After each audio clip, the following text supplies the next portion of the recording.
பார், என் வாழ்க்கையில நடந்த ஒரு விஷயத்த சொல்றேன். போன வாரத்துக்கு ஒரு 2 நாளைக்கு முன்னால பொங்கல் விழா நடந்ததா.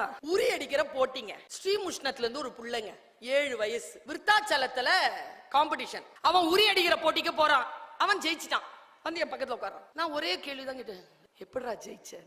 60 பேராவது கலந்துட்டு இருப்பாங்க. 18 வயசு வரைக்கும் கலந்துக்கிறாங்க. 6ல இருந்து 18. இதுதான் ஸ்மால். கையில ஒரு கொம்பு கொடுத்துட்டாங்களா.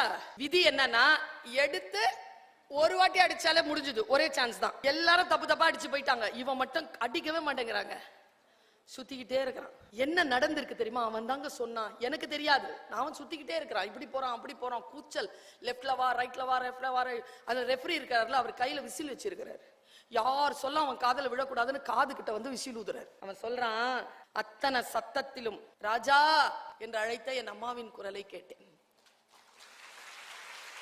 விசில் வேற ஊதிக்கிட்டே இருக்கிறாரு அவரு. பக்கத்துல எல்லாம் அத்தனை பேரும் சத்தம் போடுறாங்க. அதுல எங்க அம்மா குரலை மட்டும் நான் பிரிச்சு பிரிச்சு பிரிச்சு போய் பிடிச்சுக்கிட்டேன். அம்மா சொல்றாங்க, ராஜா லெஃப்ட் லெஃப்ட் லெஃப்ட் போறேன். முன்னால வா, முன்னால வா. கைய தூக்கு. தூக்கிட்டேன். அடரா இப்போ அடிச்ச உடஞ்சிருச்சு. வழிகாட்டுறவங்க யார் என்பதனை கவனம் கொள். அவர்கள் வழிகாட்டுகின்றதற்கு பின்னால் போ.